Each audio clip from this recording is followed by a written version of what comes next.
David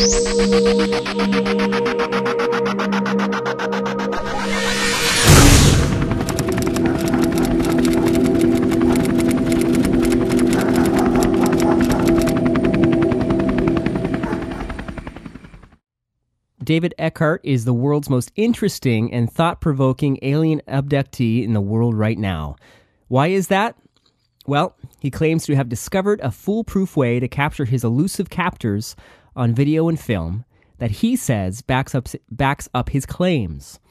He's had multiple encounters with multiple species, has been in some of their underground facilities and lairs, and has been given the details of the future of humanity itself. He's recently been on Open Minds Radio, the TV series Fact or Faked, Mysterious Universe, where I first discovered David, as well as a myriad of other media. And he joins us from his southernmost American home. Mr. David Eckhart, thank you for clearing your schedule to join us in our Atlantic Canadian homes on the Unified Field. Okay, I'm happy to be here with you. Well, I know you got a busy schedule these days, and because you're becoming quite a sensation these days, I guess my first question to you, David, would be, are the people in your immediate sphere of work and friends aware of your claims? No, they're not. I was going to say, because I was going to ask. I try to keep things low pro, and a lot of them, they're not into paranormal or anything. They're into, like, football, NASCAR. They talk about that kind of things. When you speak football to me, you speak in a foreign language, man. I don't even know what a pun is. So I used to do a lot of stuff like those Iron Man contests when I was younger. It's like wow. But I don't know nothing about sports, so I don't communicate with them too much. So you keep it pretty low profile. Right. Yeah, now I know that there was an old friend of yours. He was with you on a camping trip when you were about 19 years old. I think you were with another friend too, a group of you guys. And right. That's when I first moved to Pensacola, Florida. And one of the buddies that was with me, he came down with me, and we ended up meeting another fellow that was a native of Gulf Breeze. And we all became friends. He would hang out at Shoreline Park and stuff like that. And we didn't have much money then, so a couple of young guys, we just looked around and find anything to do, throw some frisbee or whatever, Yeah. But it was that actual trip that you guys were on that you encountered something really strange. And as far as I know, correct me if I'm wrong, David, but this was the first time you encountered anything of an alien nature. Right. Well, you're right. I mean, when we was kids, my sister claimed, we was visited, but I don't remember anything from it, and she stands by to this day. Me and my brother, we pretty much beat her up for it. We were just kids then.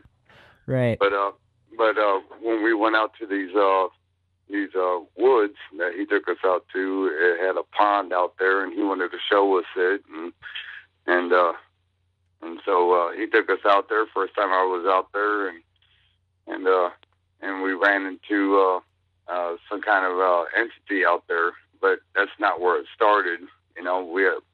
We was out there in his car, and we come pulling up on a trail. I guess it wasn't too far away from the pond. Yeah. And I'd seen this light move across the sky, and I was sitting in the back seat of the vehicle, and I was just joking. I said, "Look, guys, the UFO." It did look strange because it was right at the treetop level.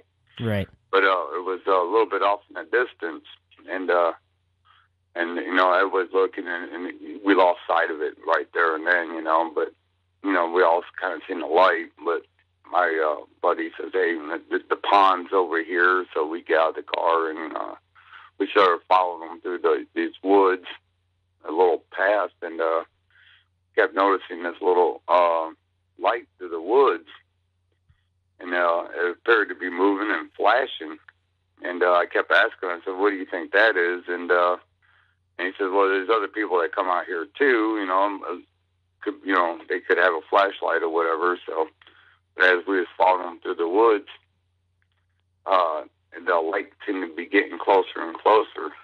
So, and then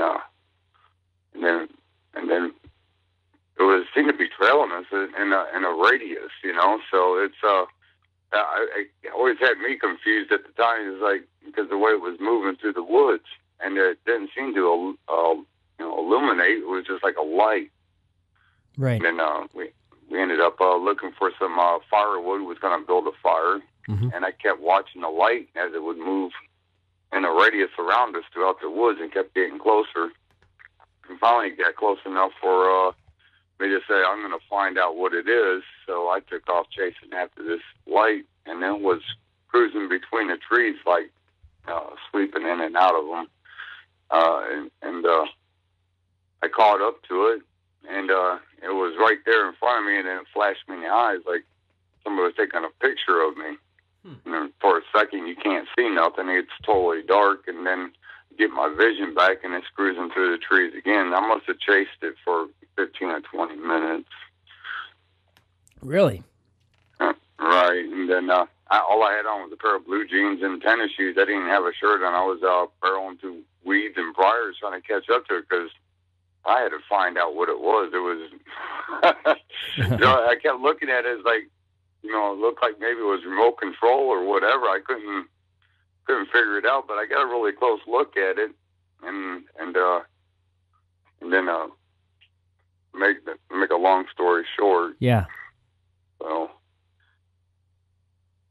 What did it look like? Well, it was about the size of a softball, and I had two lights on it, side by side, and on the bottom of it had like a little red light that would seem like it was part of it, and would revolve all the way around it, but it was like a little LED light, a little red light. It was about the size of a softball, but yeah, we ended up losing it down in the water. It went right into the pond, and I grabbed a big stick and I was poking around for it, and my buddy started catching up to me, and one of the guys that was with me, the native guy of Gulf Breeze, he's like, let's get out of here. It's like, okay. So we decided to try to find the car, and that's when we ran into this gray entity. Right. And I kind of spotted him right out of the blue, and it spotted me at the same time, because I was explaining to my buddies what this ball of light looked like, because I got the best look at it, and then as I looked up, to make sure I was staying on the path, there was what we call an entity or an alien gray was standing there, and we made eye contact, and he froze. He just stood there for a second, and I got all these things going through my head, like, what in the heck is that? Yeah. It's like it reminded me of a deer or an owl, because the first thing I noticed was the eyes. Yeah. And then I noticed his little body, and then I hollered, and it took off running, and that's when I ended up chasing this thing, and I could clearly outrun him. I mean, I caught up to him pretty quick, and I couldn't bring myself to tackle him, but I was sitting there looking at the back of his head as he was running, and his legs, he wasn't like bending at the knees. He was like running like on his toes, like he was really light. And I could smell what he smelled like as the breeze that was breaking off of him from running so close to him. And then after just a few minutes of chasing behind him, I'm just scaring this thing, because I didn't know what it was. I could have reached out and tackled him, but it's like, the only way I can describe it is like touching a spider. If you don't know what something is, you don't want to touch it. Yeah. So, exactly. So what did it smell like when you were catching that break? It was putting off like a smell like an ether, like a car starting fluid. It wasn't real strong, but it was enough to notice the smell of them, and like a scent. And then when I stopped chasing him, he kept on running around the bush. My other buddy, he came up behind me. Which way did it go? And I said, "You went around the bush. Meet me around." And we met head to head, and we never seen him ever since after that. But knowing everything I know now, they have a cloaking ability. He was probably still there, and we didn't even know it. Right. And it's like the other guy that was with us, he definitely wanted to leave after that, you know. So yeah, I would imagine we was really trying to find a car after that. So he wanted to go. Yes, of course. Yeah. So right, it was definitely strange. The first time I ever seen anything like that, and I remember for about 2 weeks after that, solid, I kept having dreams over and over and about the same scenario over again. Yeah. And it was hard for my mind to put together. You know, we went back to town and said, "Hey, we seen maybe an alien, and they're not green." You know, it's like, and it was like, "Oh my God," you know, come on, guys. You know, it's like, I'm serious. We've seen this. This was a true experience, and I wish I had a camera then. But now I want to talk about your photos and videos that you've taken, and the way that you have discovered a foolproof way of capturing these things on film. David, first of all, I have to tell you, I'm so happy that you're here today, because I have so many questions about your experiences. You said that your sister recounted to you that she had experienced the same sort of entity scenario. Have you spoke to her through all of this about what her experiences were, and what she had to say about her experiences and how they related to you? Well, once we discovered what was going on at the house, and I finally, because at first we thought they was ghosts, you know. Yeah. I was living a busy life, you know, trying to keep up the payments on the mortgage and the vehicles and the company I was running, and I didn't really have time to deal with this kind of stuff.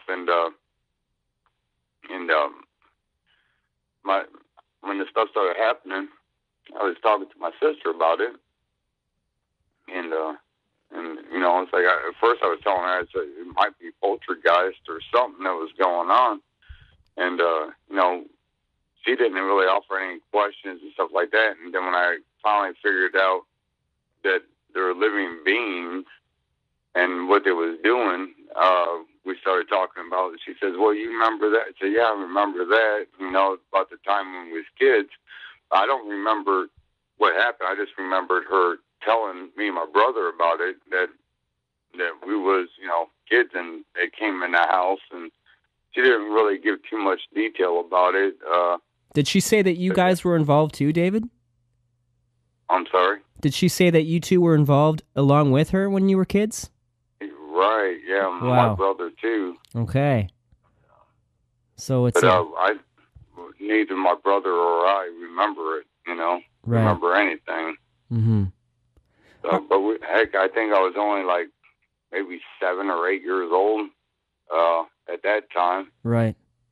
And if it happened at night, you know, there was always weird things that happened when we were kids, but you know, some experiences here and there, but you know, it's like just weird things when we was kids, but we never gave it much thought throughout the years, you know, just everybody experiences weird things.